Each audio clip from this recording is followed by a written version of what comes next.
Welcome to Selling in the Motor Trade, in association with Automotive Management and Simco Training. This is the weekly podcast where we share best practice, tips, and ideas on how to sell more cars, improve your service department, and generally put more profit into your dealership or dealer group. I'm your host, Simon Bowkett, or some of you might already know me as Skippy. And firstly, I want to say thank you for taking the time to tune in.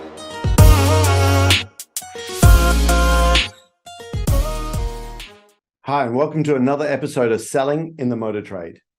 Now, today we're going to be talking about the objections that your service advisors get. Again, this is one of those episodes that you might want to send out to all the service advisors in your manufacturer, your dealer group, in the dealership, whoever you listen to. And we're just going to focus on objections that they're getting. Now, on this podcast, we haven't got time to talk about setting the agenda. We haven't got time to talk about the vehicle health checks, the red and the amber work, the technicians doing the see it now video on the vehicle. All that stuff we believe in and is fine. We're not going to be talking about adding value to your technician. All that stuff we need to do. I just want to keep this short and to the point and focus specifically on the objections. Tell you why. I've just done some work with one of our clients, one of our dealer groups. And we're talking about upselling the red and amber work. You know, the tires, the air conditioner sale, brake fluid, timing belts, and all of that. And I think selling begins when the customer says no. If you just turn around and say, hey, the tire's actually got 2 millimeters on it, it's in red, and the customer says, yeah, just do that. Actually, that's not selling. The customers have just bought it. And too often the service advisors, when a customer says, no, I'll get back to you. I need to think about it, okay? Can I give you a call? There's some sort of objection there. Any sort of objection handling, we've got to be so careful we don't go into confrontation. I get lots of service advisors. In fact, I had one lady there. She said, Simon, I just feel really bad because it feels like I'm bashing heads with customers, okay, when they say no. And I suppose the difference between pressure and that persistence is actually the technique that we use. Now, we're not talking about high pressure techniques here at all.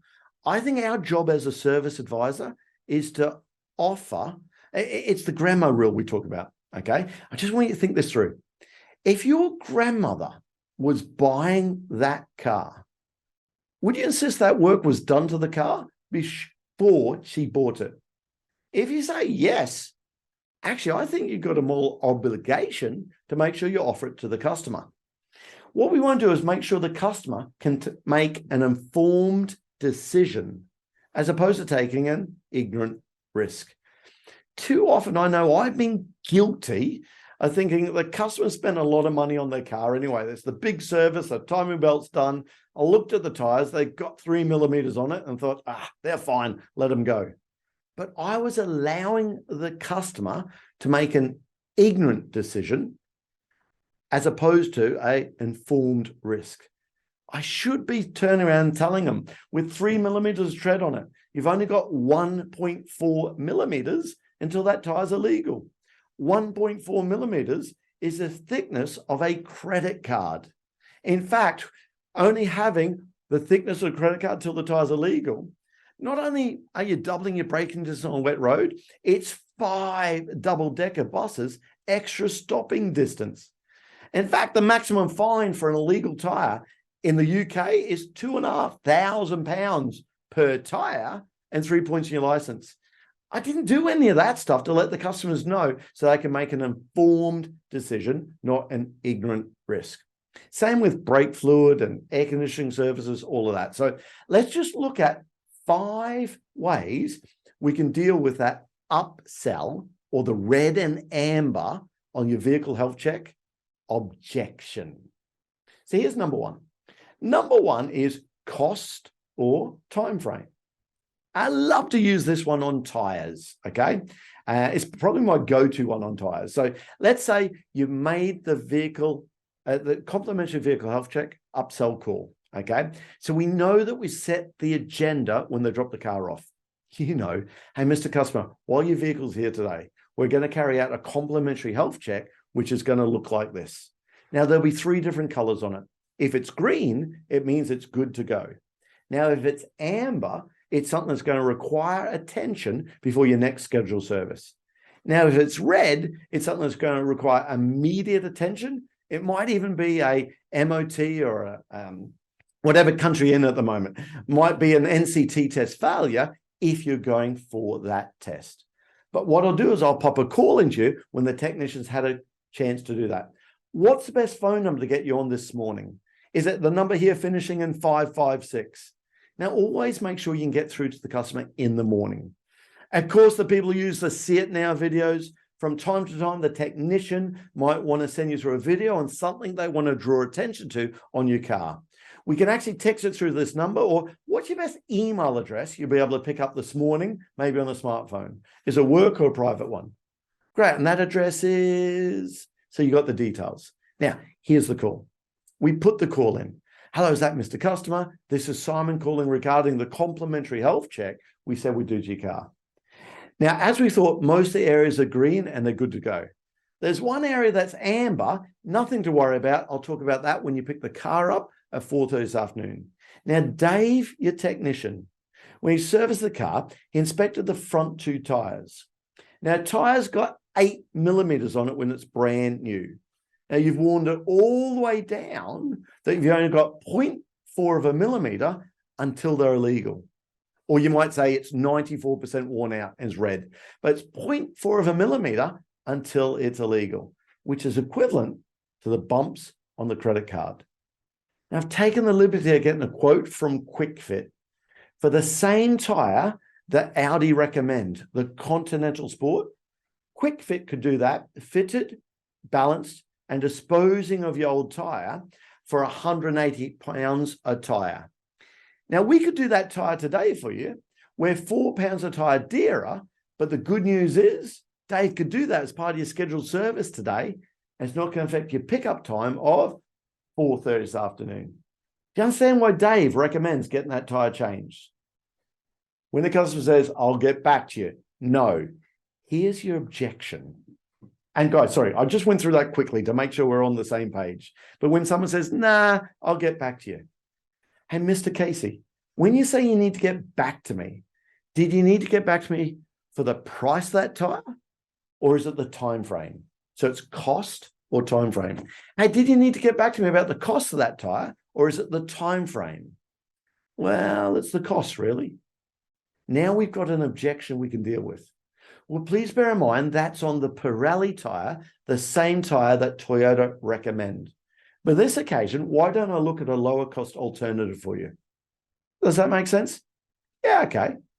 Great, let me have a quick check here. Right, we could actually do an Arrow or a Hancock tire for £130 a tire, fitted, balanced, and disposing of your old tire.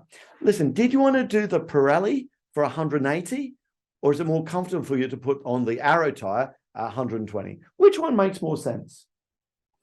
You see, by doing that, I love to go into the premium tire first, so you've got somewhere else to come back down to if you need to. If you start with a budget tire and you need to come down, you've got nowhere else to go to. But also, its cost or time frame has found out what the real objection is. Now, I love that for tires because if it's 3 millimeters, people might say, hey, is it the cost of the tire or the time frame to fit it? Well, it's really the time frame. Okay, what sort of mileage are you doing a week? Yeah, okay, listen, you're probably right. Listen, why don't we just do the service day and book that tire in to do it next month to spread the cost over a couple of months? That makes sense, doesn't it? That's the first one you might want to try, cost or time frame. Next objection technique is, a lot of my customers said that until. So let's take, air conditioning service. People say, oh, no, we're coming into winter. I hardly use my air conditioning anyway. No, I'll just leave that. You know what, Mr. Customer, Mrs. Customer? A lot of my customers said they'd leave that air conditioning service until they found out it's the inactivity causes issues, not the activity. It's like your boiler at home. We often don't have issues with our boiler in the middle of winter where we're using it all the time. It's the start of winter where it's been dormant for the last 6 months. It's the same with your air conditioning. It's the inactivity causes issues. You see, if the gas is leaked out of your system, there's no gas to carry the oil around to lubricate the compressor. And the compressor is the most expensive part in the air conditioning system. I hate to think in a few years' time, we're asking for a lot more money to replace a compressor as opposed to 140 euros to service the air conditioning. Doesn't make sense to spend a little bit now as opposed to a lot later. So that technique there is, a lot of my customers said that until. It's actually quite an empathy objection handling technique. You know, I know how you're feeling, okay? A lot of my customers said exactly the same thing until they found out this was happening. You might try that one, okay? Now, the third one I want to talk about is, I think what you're really asking me. So what's another upsell now? Let's pick brake fluid, okay? Customers say, no, we're coming up to Christmas. I need to cut some costs out here. Can you just leave the brake fluid out until next time? I think what you really asked me, Mr. Customer, are your brakes going to be okay until this time next year when you service the car again? Well, at this stage, I have no idea how much water is in your system. And what the water does is, not only can it cause brake fade, but that moisture, that water in the system, can actually cause corrosion on the wheel cylinders and the calipers. It's kind of like having a cordial as a kid, and you want to top up halfway through, and your mum or dad just tops up with water, and it all tastes diluted. That's what's happening to your brake fluid. It absorbs moisture from the instant it's put in the system. And the water boils a lot lower temperature than the brake fluid. And what that causes, brake fade. But I think what you're really driving at is, are your brakes going to be okay until this time next year when you service it again? I'd hate to think that moisture not only has created brake fade for you for like 12 months, it's called corrosion in your wheel cylinder calipers.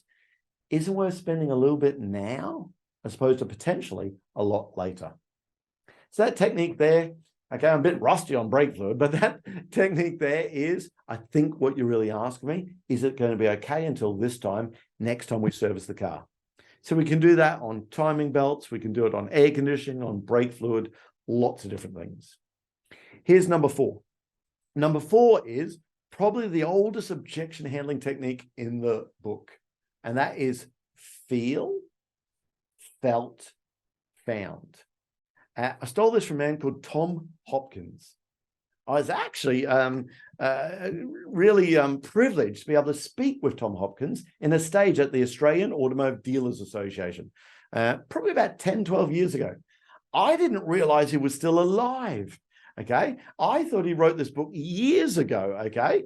But feel, felt, found was one of the techniques that he was really famous for, okay? And feel, felt, found is just using someone else's experience. So let's take a timing belt. If you're a franchise like the Volkswagen Audi group, they still have lots of belts, not chains. And customer says, nah, I'm selling the car anyway. We'll just leave that timing belt. Mr. and Mrs. Customer, I know exactly how you feel.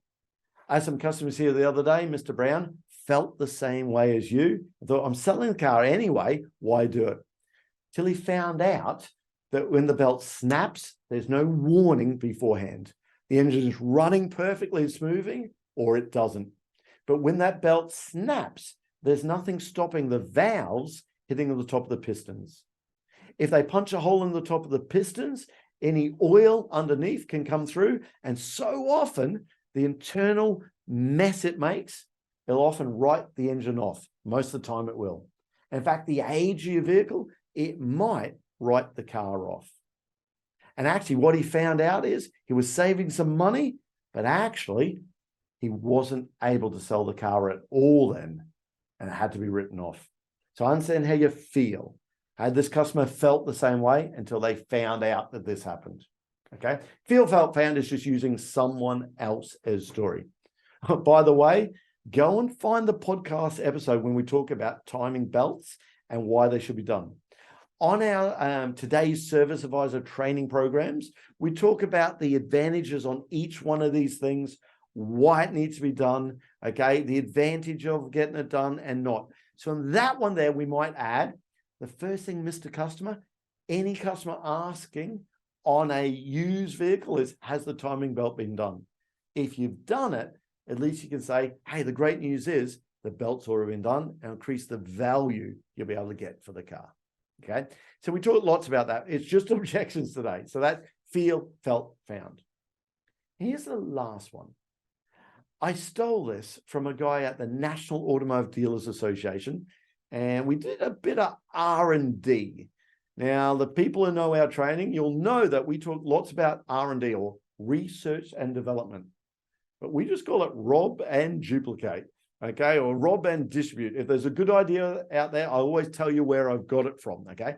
Unfortunately, I can't remember the name of the person I stole this from, okay? I was introduced to him by a man called David Martin, and David will probably direct message me and say, oh, that was actually Joe. I think it was, I have Joe Crockett in my name, but I know it wasn't him, okay? But there was this guy I stole this idea from, and David, please send me a message, let me know, because I always love to give credibility to whose idea they come from. And this was Promise Me. It's so good. Promise Me takes it right out of a sales pitch into something that's personal.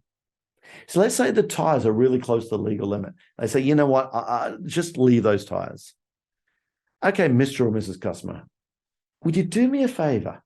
Even if we don't do the tire today, would you promise me you get that tire changed between now and the end of the week?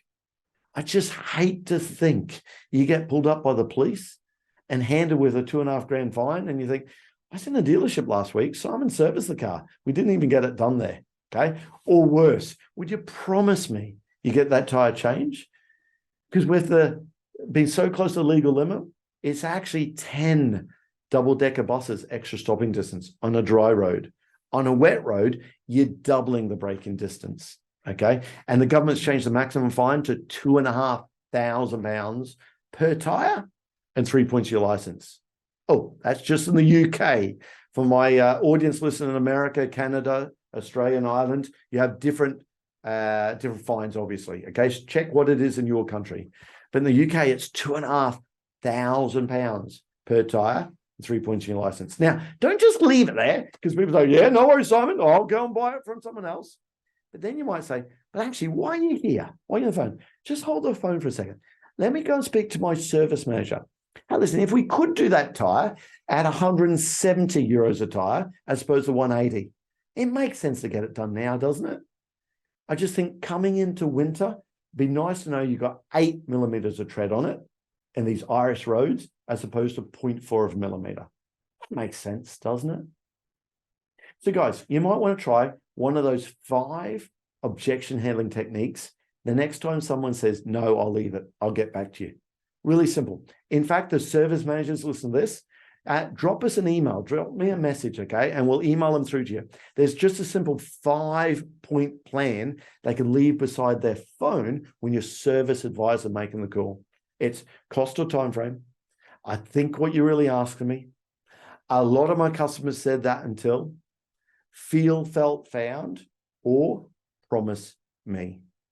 And I'll tell you a little secret. I really think that is as important dealing with objection as it is building the value for what the product or service is earlier on. Anyway, short one today. Hope that works well for you. If you like this content, please do me a favor, subscribe to this. Send this through to people who think they could actually really benefit from it. And I'll see you next time. That just leaves me to say that all details of this episode and other episodes on the selling in the motor trade can be found on our website, simcotraining.co.uk. Go there to get a copy of our book, Words That Sell Cars. Go there to sign up to a free trial of our Sales Fitness online sales training program. Easiest way to get hold of me is Simon Bowkett through LinkedIn. Thank you.